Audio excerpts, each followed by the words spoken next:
gitu. Kalau disuruh minta Mbak satu kata untuk masing-masing menggambarkan apa yang terlintas di pikiran Mbak Alisa untuk mereka dari Mbak Yeni, Mbak Anita, Mbak Inaya, apa kira-kira? Dari yang muda ya. Ya.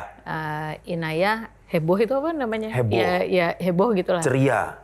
Iya gitu. Cuawaan bukan ya? Ya semacam gitulah. Cuawaan ya. Cuawaan tuh lebih ini lagi, lebih heboh lagi. Sisi humor Gus Dur. Dan turunnya ke Mbak Inaya ya. Dia kalau udah pakai humor kan tanpa rem tuh. Itu dia. Saya kadang-kadang ngerasa kayaknya lebih gawat dari Gus Dur. lebih ini ya, ngeri. hampir nyusuk jurang ya. Kalau Mbak Inaya ya. Gus Dur kayak tadi, Gus Dur kan nggak pernah ngomongin si A, si B gitu ya. Lebih ke ngomonginnya. Gus Kalau Dur Inaya kan, 19. kalau Inaya kan, lucunya tuh ada humbleness-nya gitu ya. Iya. Nggak ada ini. Inaya juga humble, tapi dia Lebih berani. berani frontal gitu, menyebut-nyebut Nama orang disebut. nama orang. Aku tuh gitu. pernah ingat ada salah satu jokes almarhum Gus Dur, punten ya, kalau nggak salah aku ingat kayak presiden pertama gila ini, presiden kedua gila ini, Iya. Tahu. presiden keempat bikin orang gila gitu.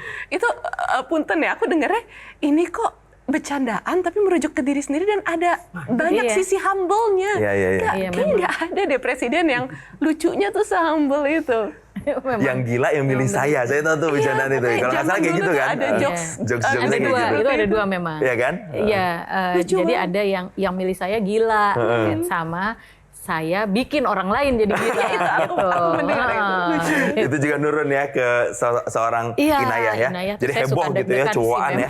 Kalau berikutnya, kalau Ya, Mbak nomor Anita. itu nomor 4 ya. Nomor 3 Anita. Anita itu perfeksionis dan meticulous gitu. Apa-apa tuh harus tertib. Nah, itu Anita gitu. Jadi kalau sama Anita ya harus hati-hati karena dia tertib sekali gitu. Semua ada hitung-hitungannya gitu ya kalau Iya, sama Mbak betul. Anita ya. Gerakan nasional literasi digital salah satu yang giginya paling tajam ini. Mbak Anita Kalau ini kita ya. melanggar soal kode etik literasi digital, 4 pilar literasi digital ini paling bersuara juga. Salah satu yang strict juga ya. Kalau Mbak Yeni. Yeni politisi. Politisi ya. Iya. Gitu. Itu yang terasa. Jadi dia tahu kapan harus bergerak begini, kapan harus bergerak begitu. Itu yang kalau saya karena basisnya ya udah keadilan, kemanusiaan, udah gitu. Nggak mempertimbangkan politiknya gitu. Sementara kalau Yeni akan mempertimbangkan politik. Nah, pernah nggak berbeda Jadi dia pilihan? Hah? Berbeda pilihan politik Nah. dengan Yeni. Sering dong. Sering ya. Nah, apa yang terjadi? Terutama di Pilpres misalnya. Kalau di keluarga kami kan karena sebetulnya nggak ada efeknya tuh saya anak sulung itu saya nggak punya kekuasaan lebih juga gitu di ini karena Gus Dur sangat egaliter dan kita diperbolehkan memilih sendiri itu loh.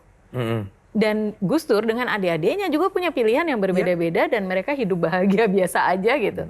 Jadi kami juga begitu. Itu kamu milihnya itu, iya ya udah gitu. Aku milihnya ini, udah ya.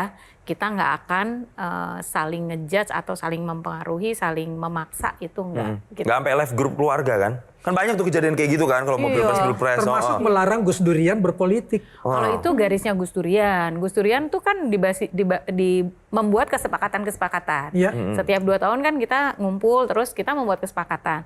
Nah kesepakatan yang paling awal itu adalah kalau urusan politik itu urusannya Yeni, silakan ikut Yeni. Tapi kalau Gus Durian itu meneruskan perjuangan Gus Dur yang non politik praktis. Gitu. Karena itu sama sekali tidak boleh berpolitik praktis. Itu Gus Durian manapun. Kalau mau berpolitik praktis, ya keluar dulu dari jaringan Gus Durian. Gitu. Supaya teman-teman nggak bingung.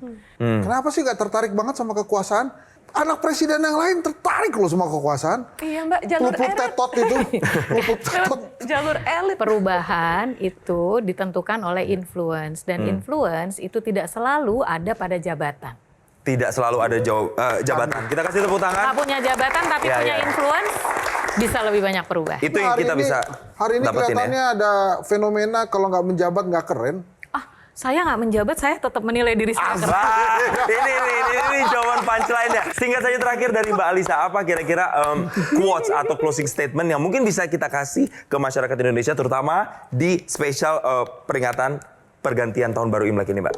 Indonesia ada karena keberagaman. Kalau tidak ada keberagaman, tidak ada Indonesia. Karena itu menjaga yang berbeda itu tetap dibiarkan berbeda itu penting. Tapi juga kita harus ingat bahwa ada hal-hal yang menyatukan kita. Nah yang satu itu jangan dianggap berbeda. Kata Gus Dur, yang beda jangan disama-samakan. tapi yang sama jangan dibeda-bedakan.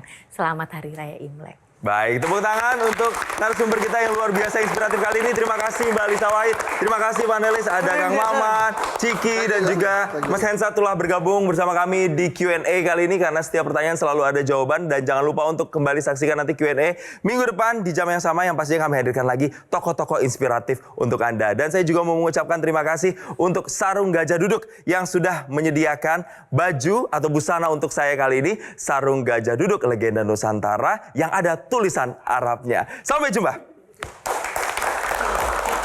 Terima kasih.